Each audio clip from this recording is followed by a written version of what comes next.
Hola, bueno, hoy es 14 de junio del 2014, continuamos entonces con la segunda parte para redondear este tema entonces de los dispositivos amplificadores del tipo penal. Dejemos ya entonces el tema de la tentativa, ocupémonos ahora de la coautoría. El artículo 29 del Código Penal, la ley 599 del 2000, contempla entonces el tema de autoría, coautoría. Entonces dice el inciso segundo, son coautores los que, mediando acuerdo común, actúan con división de trabajo criminal atendiendo a la importancia del aporte. Aquí entonces vamos a coger otra vez el esquema finalista y el esquema del funcionalismo sistémico de Günther Jacobs. El código de penal pues, está, como les decía, con énfasis e influencia por el esquema finalista. En este sí que es con más razón porque cuando Hans Belzel entonces propone su teoría de la teoría del dominio del hecho. ¿Y qué dice? Autor es quién? Es el que tiene las riendas del tipo de injusto, el que puede dejar de correr, detener o interrumpir. Partícipe es aquel que simplemente presta una ayuda, que no es de significativa importancia para la realización del tipo de injusto. Y entonces hablamos entonces de el artículo 30 que habla de la participación, o sea, la complicidad. Pero entonces ubiquémonos en el tema concreto de coautoría.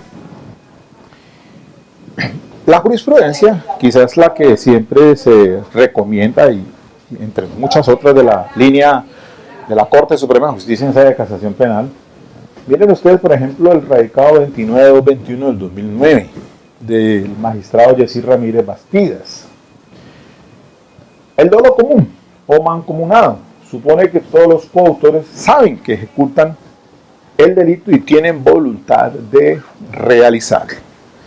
Entonces, en esa propuesta de teoría del dominio de Hans Belzel, pues se confluyen entonces unos presupuestos para considerar entonces quién es coautor. Y el artículo 29 de nuestro Código Penal, pues dice claramente, y los presupuestos, que haya un acuerdo común y que actúen con división de trabajo criminal, atendiendo a la importancia del aporte. Tenemos coautoría propia, coautoría impropia. Les decía entonces el otro día que, para dar un ejemplo, pues cuando todos aportan hacia los elementos del tipo de injusto, A y B disparan al mismo tiempo contra C, o coautoría propia, coautoría impropia. Cada uno, el uno lo sostiene, el otro le apuñala. Y ahí la coautoría se da pues porque hay una división de trabajo y hay un aporte esencial de cada uno. Básicamente entonces son dos los elementos que se tienen en cuenta. Y miren ustedes que cuando el funcionalismo sistémico de Günther Jacobs dice la asesoriedad de la participación, venía girando básicamente en torno a dos conceptos: el dolo, que es el conocimiento y voluntad dirigida hacia la comisión de un delito, y la existencia de un acuerdo entre los intervinientes. Pues la noticia es que de acuerdo al esquema jacobsiano, el replanteamiento tiene que hacerse y ahora se tienen en cuenta entonces dos presupuestos: los alcances de la posición de garante y la prohibición de regreso. Naturalmente que ese tema pues, no va a ser propiamente lo que vamos a desarrollar porque no nos alcanzaría el tiempo y es muy complejo entre otras cosas. Además que, si bien es cierto, pues ahora con el esquema manejado, pues propuesto por el esquema funcionalismo radical de Jacobs, pues se responde son por conductas que debo desarrollar o evitar, pero que surgen en aras de un ámbito de responsabilidad que se desprende según la posición de garante. Y entonces, al respecto, pues se conoce que también los alemanes, ahora otros discípulos de Punter Jacobs, pues han manejado incluso el tema, se ventila como el de la competencia por organización o competencia institucional.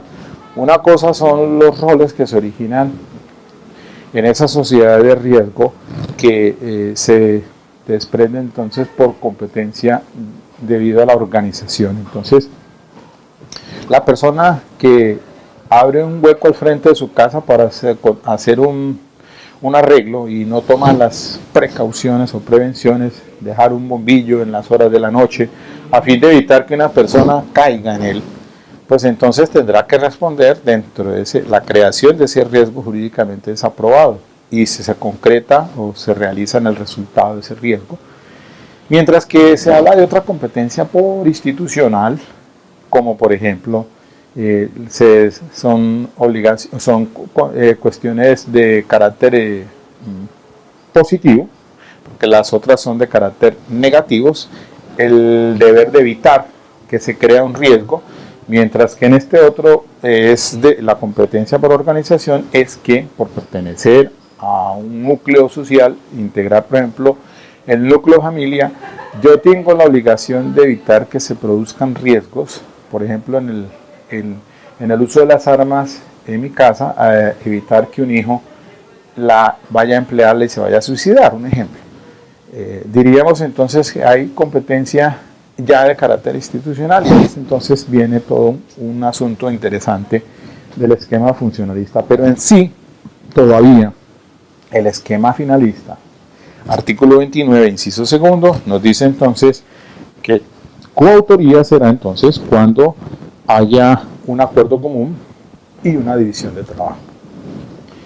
El otro día entonces, frente a un caso que se ventiló por concierto para delinquir agravado, agravado por la circunstancia del inciso segundo, del 340 habla entonces que las personas se pongan de común acuerdo, por eso per se es mera conducta. Entonces, les decía antes que no cabría tentativa de una coautoría, de un concierto para delinquir, porque es un delito de mera conducta. Y cada uno responde, A, B y C responderán como autores materiales del delito de concierto para delinquir per se. Pero en ese concierto para delinquir se van a dar entonces unos fines. Los fines en el inciso segundo, cometer homicidios, cometer extorsión, si es para fines de microtráfico, si son para homicidios. Bueno, toda esa clase de conductas que están ahí catalogadas y en el artículo 340, que es diferente al inciso primero, que es de textura abierta, mientras que usualmente ahora en esas BACRIM los fiscales imputan cargos entonces por un concierto para delinquir del inciso segundo, 340 inciso segundo.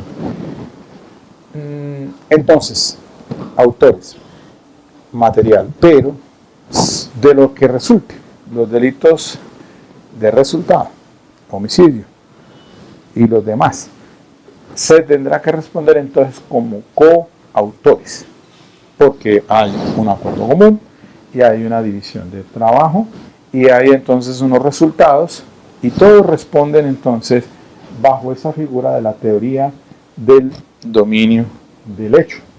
Autor es el que tiene las riendas del tiempo injusto, el que puede entonces dejar de correr o detener o interrumpir el acto. Luego allí calza comprender que las personas que se asocian para cometer determinados delitos, entonces van a responder, aparte de autores por el delito de concierto, como coautores de los delitos de resultado, de ejecución formal, pues. Así,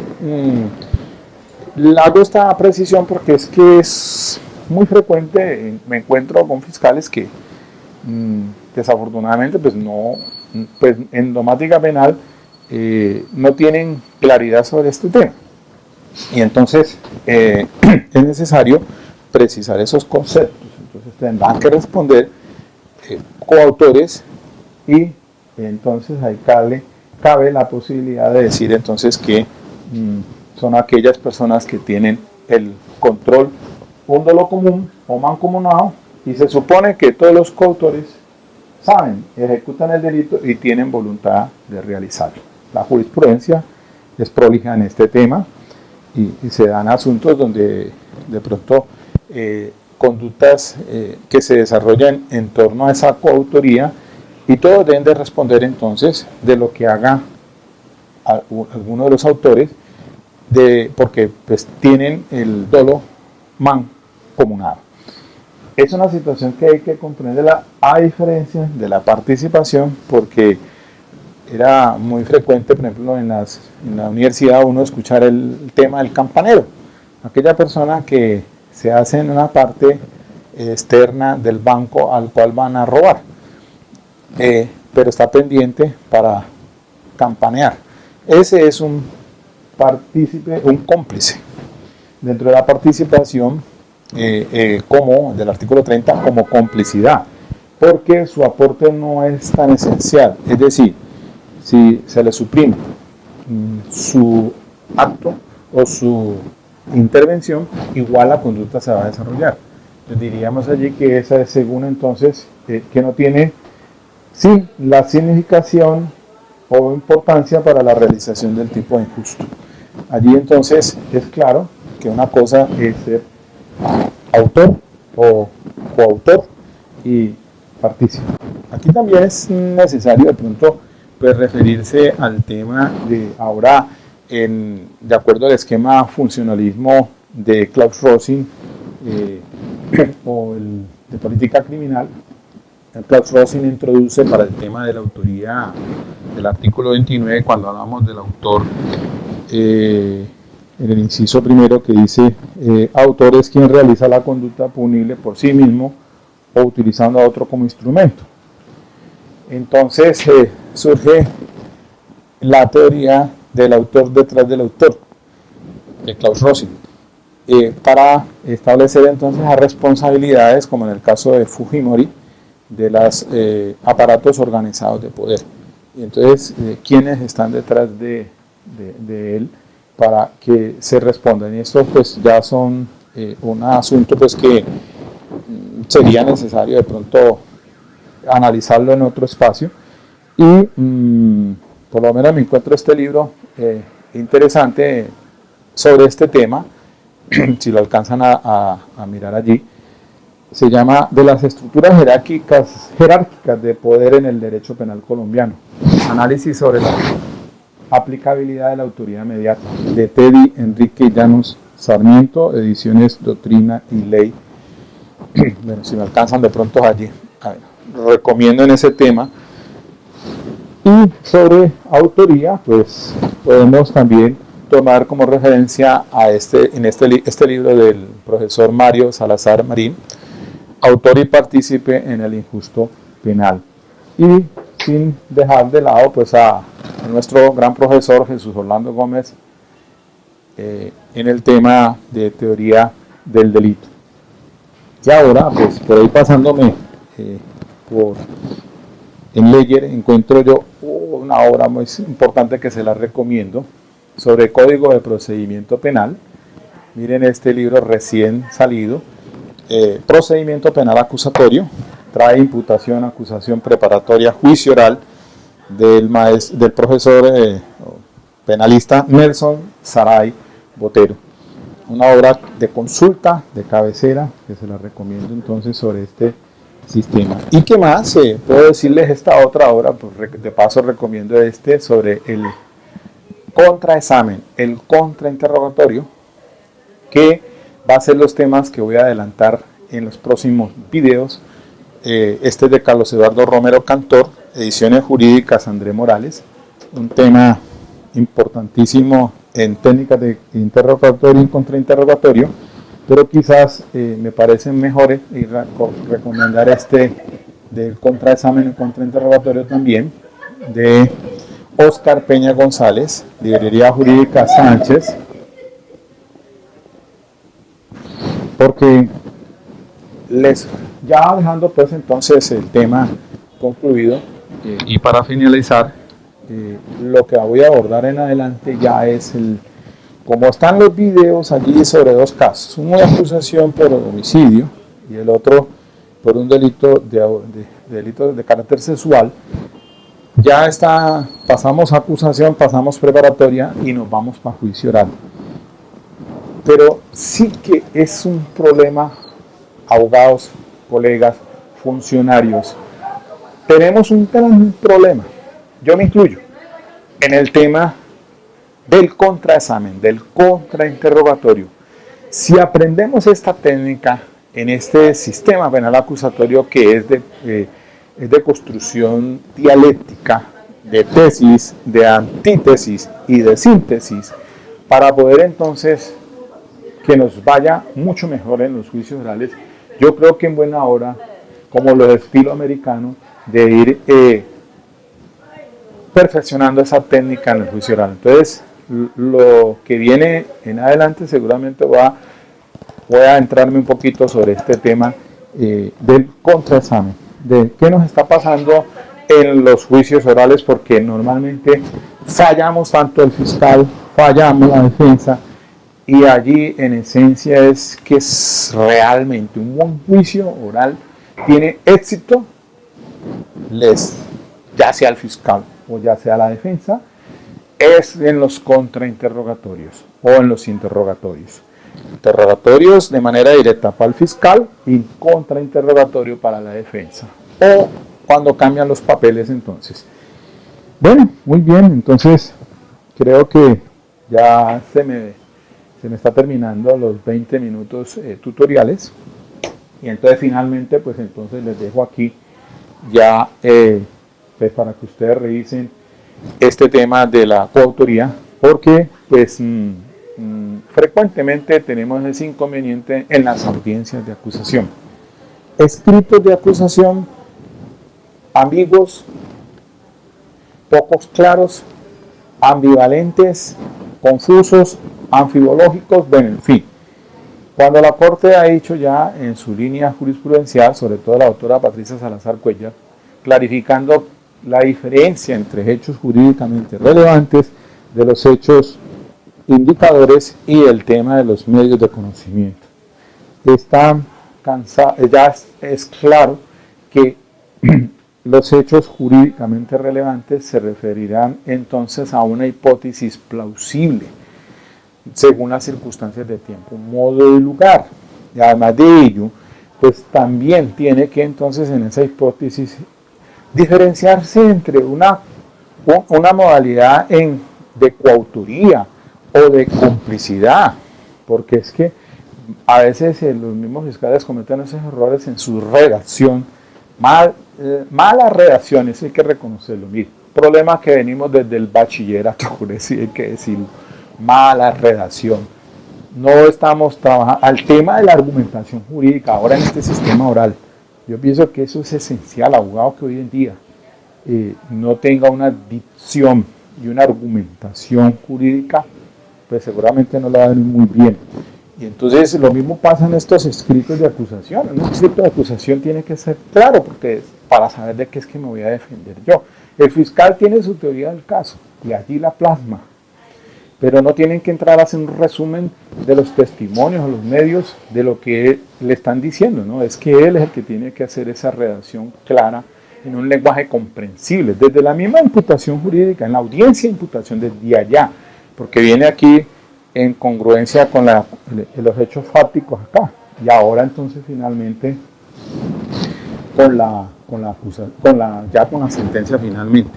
Y miren ustedes pues que en este tema, ya para cerrar, pues en estos días me llegó una sentencia que es necesaria y la voy a dar a conocer ya para que la analicemos en la semana siguiente, y es que la Corte se ha pronunciado en un radicado reciente, ya en mi último minutico que me queda, y la posición que ha cambiado ahora, porque la Corte la Corte Suprema de Justicia en el radicado, ya lo encontré, sí, 43041 del 22 de febrero del 2017. Y los hechos jurídicamente de manera lo hacen en el escrito de acusación, pero como ahí no se dice título ni capítulo, entonces ahora se ha considerado por la Corte Suprema de Justicia que se puede condenar por otro delito dentro del todo el estatuto del Código de Penas. O sea, que ya no nos estamos refiriendo al género, sino que también puede darse la posibilidad entonces de que se condene por otras. Dice, precisan criterios para condenar a una persona por un delito distinto al definido en la acusación. A la luz de varios parámetros jurisprudenciales vigentes hasta hace poco, el juez tenía la posibilidad de proferir una sentencia por comportamientos punibles diversos a los contenidos en la acusación, siempre y cuando la nueva conducta corresponda al mismo género, la modificación se oriente hacia un delito de menor entidad, la tipicidad novedosa respecta el núcleo fáctico de la acusación y no se afecten los derechos de los sujetos intervinientes. Sin embargo, la Sala de Casación Penal reciente, la que les acabo de decir, señaló que ahora la identidad del bien jurídico de la nueva conducta no es presupuesto del principio de congruencia y que nada impide hacer la modificación típica dentro de todo Código Penal.